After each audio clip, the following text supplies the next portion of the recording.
Hello, Haiku here. Um, Super excited to bring to you Midweek Magic Historic Pauper. This event generally happens every 3 or 4 months, and it's this week, so it's going to be great fun. I have a ton. Oops, sorry, I'm minimizing it. A ton of historic Pauper decks to play and show off to you the breadth and depth of the format, as well as all the different archetypes you can play: aggro, mid-range, control. And the beauty of playing Pauper cards is that the card power level is much more flat, and so there are some outliers, of course, but given it's a flatter power level, synergy based decks kind of are pretty prominent, and cards that their power is more reliant on synergy is pretty prominent. I'll just kind of scroll a little bit slower so you can see, we got a storm deck, we got a creatureless control deck, we got ninja decks in all the varieties. This is more, so I'm generally a spikier player, so I generally only play mostly viable competitive decks. This is definitely not a viable deck, but it's fun to play Naya and play with Nakatl. This is the deck that I won last week's tournament. By the way, I'll give a quick plug for the weekly MTG Arena Historic Pauper tournaments happening every Wednesday, hosted by the MTGA Daily Challenge Discord. And then there's also down below the link to our MTG Arena MTG Arena Pauper Discord, where we play Historic Pauper, but we also have Explorer Pauper as a format, and we do also occasionally play Standard Pauper, but it's a little bit more rare. By far the most popular one is Historic Pauper. So this is the deck that I took to a 7-0 win that last week. So I'll definitely be playing that. Unfortunately, I did play it just one round, but my mic wasn't working, so couldn't show off that video. But yeah, so just kind of showing more decks, some green-black value decks, using Winding Way or just normal ETB stuff. Synthesizer, so there's experimental synthesizer, plays well with Skyfisher. We don't have all the tools of Paper Pauper, but some interesting stuff. Unexpected Dwarves, utilizing some digital only cards and fun stuff. So that's also another fun part about the format, is there's some digital only cards that make decks that aren't viable in paper decks a thing, so they're kind of fun to play. Enchantment value decks, this is like the mid-rangiest of mid-range value grind decks. Then I have some decks that I haven't crafted all of the wild cards. These are decks that some of them are played by other people, and then other decks are just like random decks that they're more fun than viable, so I didn't want to spend the wild cards. That's one thing weird about playing Pauper on Arena, is that the bottleneck that you end up with is very, very heavily in the common wild cards. It's very difficult to collect enough common wild cards since they're random in decks. So I've gotten up to 12, but I kind of want to hear from you guys which decks of these, that if you do want to see me play a deck that I don't have quite yet constructed, I can certainly use the wild cards that I built up to play the deck to its fullest. Decks that I don't really want to play would be like this. The Hexproof Aura deck is a very, very strong deck. It's easily countered if you know about it. You just play with Edict effects and enchantment removal in your main deck because this is best of one. But it's unfortunate that this is a thing, and Wizards doesn't ban the strongest cards in the deck, which is the auras that give bonuses for having more auras in play. Other than that, there's also Fog, which again is it's Turbo Fog. So Turbo Fog in Historic is also played. All of the cards basically in Turbo Fog are commons, so you can play it in Historic Pauper. It definitely works well as a best of one deck and is not a deck in best of three after sighting, so I don't like to play it in these formats because it's a very boring deck to play against, and I don't really have any enjoyment playing with it. For that reason, I like to favor blue decks because counters kind of just answer nonsense that the opponent's doing.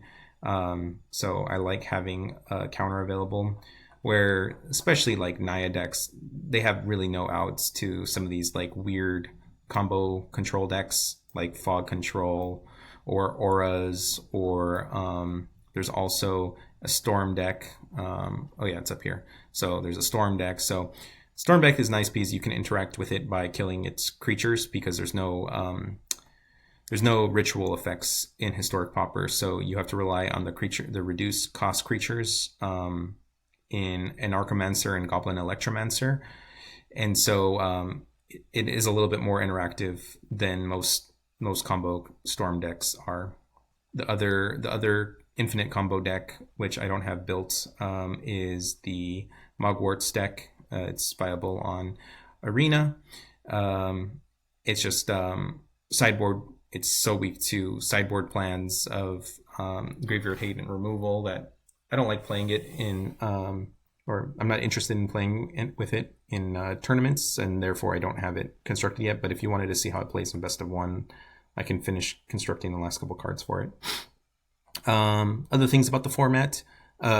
Mono Red Kiln Fiend is in my opinion the fastest deck in the format. So both it and Mono Red Burn are very, very effective decks in with their card pools on Arena, and so they kind of put a floor or a ceiling, I guess, on how deep you can go, or how high up on the mana chain you can go, or mana cost you can go, because they are so effective at killing you very, very, very quickly.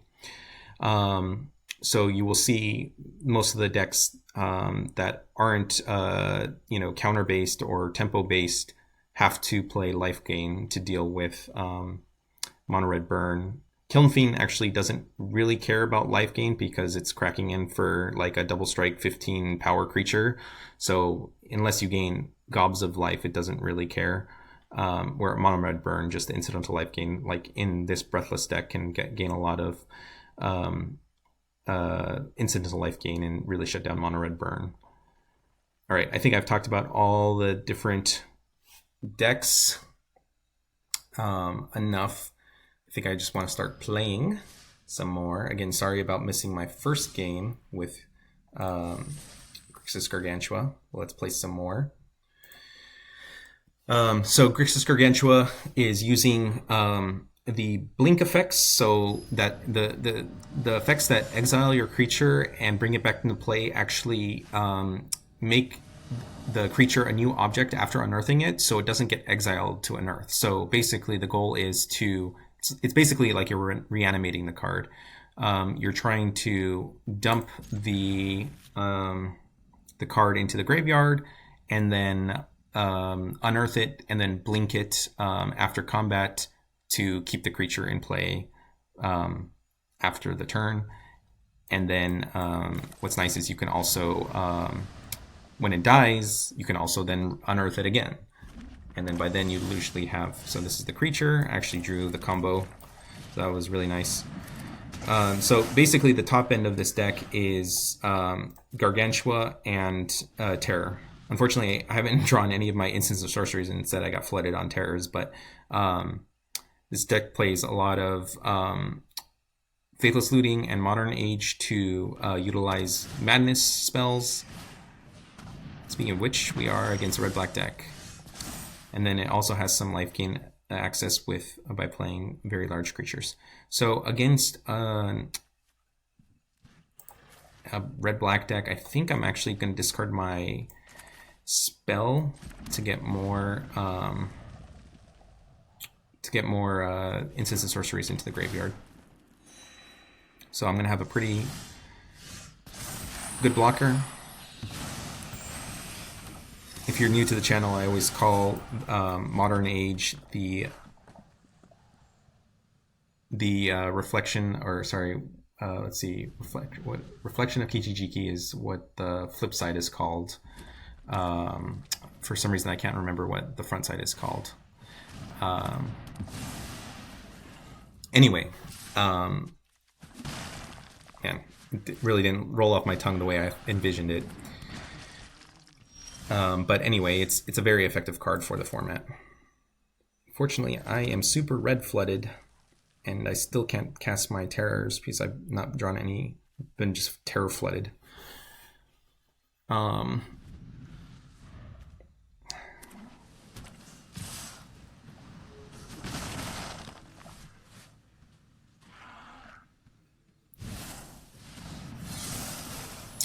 Post-combat haster. Not the best play. Wow. This is pretty miserable.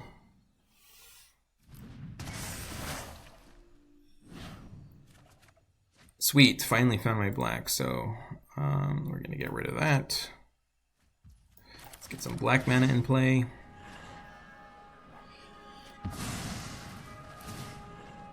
My one of swamp.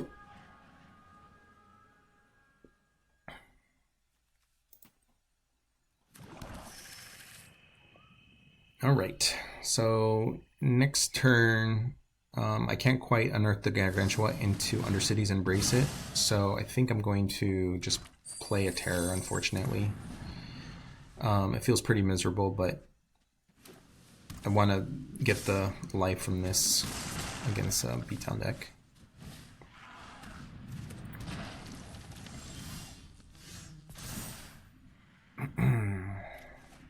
Okay, sweet. Okay, so I think I actually dumped the bridge because I think now with this looting I'm going to be able to cast these terrors much cheaper. Okay, so I can unearth the First-Sphere and blink it. So I've got the combo. So I think I get rid of a looting and a terror. If I get rid of both of these, I can't quite cast terror into Embrace. I can do the opposite, not quite. So I think I'm going to discard like this and get my Gargantua in play for the long term.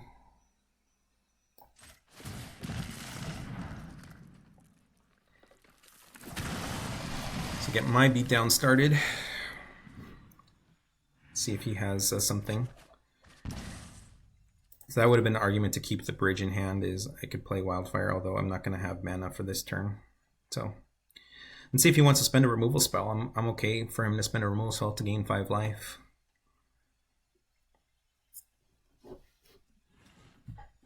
I think I still Essence Flux it, even though he has removal for it.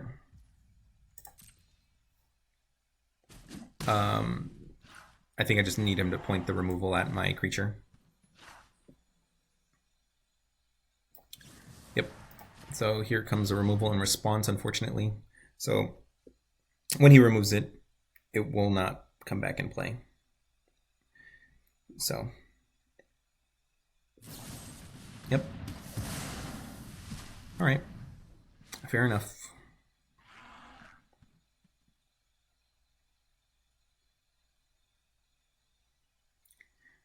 Diego.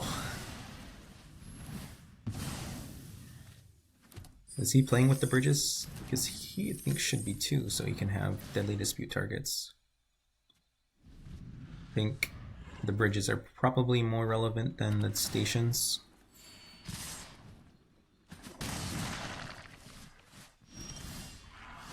Alright. So, do I get... Oh, I can't even get 2 terrors into play. Wow.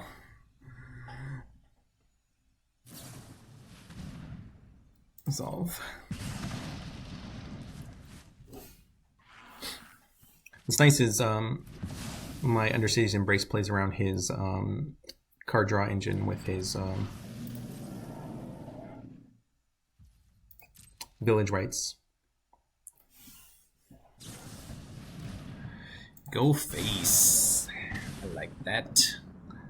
Gain 4 in hand.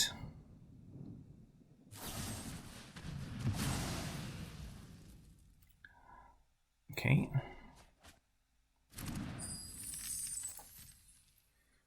I think I still want to bait him to play stuff. Let's go face. So if he attacks with both, I will cast the Undercity's Embrace, but I don't think I need to cast it before then.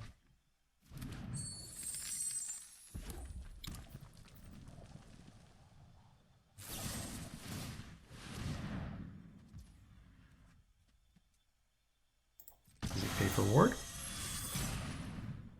Okay. Oh, let's go time now. Alright, so I'm going to be at 10, then minus 3, 4. So he could still kill me. So I'll be back at 6 life. Or, sorry, I'll be at 7 life. And he has 4 mana still, so he could still be dead.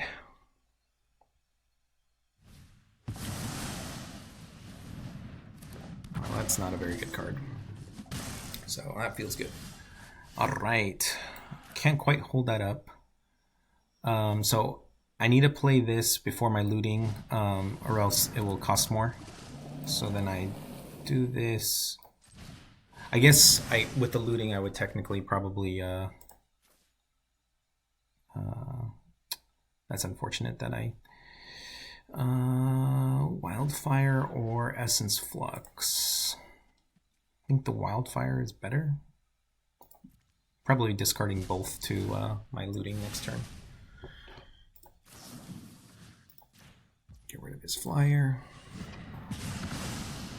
The reason why I let it tap me out of my swamp is so I could potentially play my other Madness card.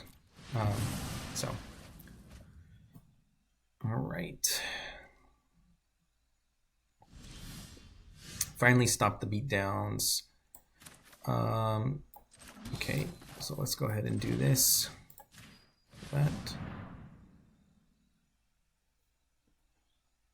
Let's get another blue land, I think. Okay, so I think I looting from the yard. So I have Unexpected Fangs that I want to try to draw into before I attack. Okay, so get rid of this and this. Okay. I think Yeah, I don't think I can let him just keep drawing. He probably has Deadly Dispute or Village Rites for this removal spell, but I think I still go ahead and cast it. Now the card that I don't want to see is the Undying Malice, you know, the scam type cards that bring them back, because it does bring it back for on the backside. So let's see. Okay, so he just kills it. Which is fine. Let's see, how much does that cost? 7. He does have 7 mana in play. And it's a 6 power. Actually, I think I stay back, actually. I thought I was going to attack, but I got cold feet. With him having 5 cards in hand, it's just so likely that he's going to be able to attack in, and I want my terror ready to block. So now he only can attack with the 3 power side of it, which is more acceptable to me. So this turn, yep, unfortunate. So again, I'm trying to play to my out of the Madness card, and I'm tapping out of my kill spell, so it's a little unfortunate. Okay, so let's go ahead and honor this. Sweet, drew something too. Okay, so let's go here, here, here. Okay, life gain, still more life gain. Okay, so black blue seems better then, so I'll get rid of these two.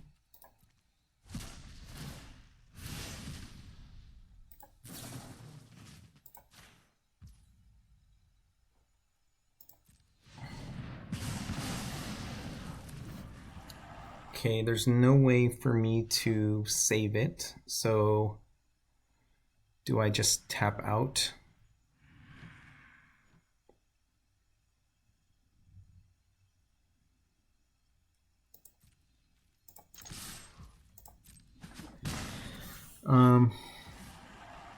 Tap out or keep up mana. I think I just tap out.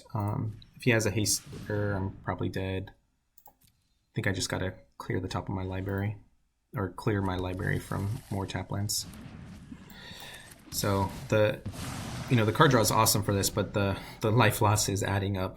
I really need to get my life gain madness. I mean, I've dug through 36 cards in my deck and I still haven't found my life gain. So unexpected. Okay, there it is. Unfortunately, I have no madness to keep it. So do I have enough lands? I can play this afterwards. Do I play it first or play it after? So if he has a 2 damage to face spell, I think I can't beat that anyways. I need to kind of play for the out of drawing into another madness enabler and then getting this, saving the card basically. All right. No such luck.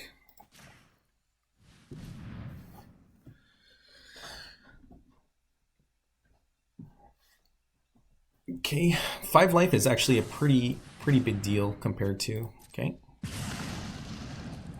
okay with this going into the graveyard.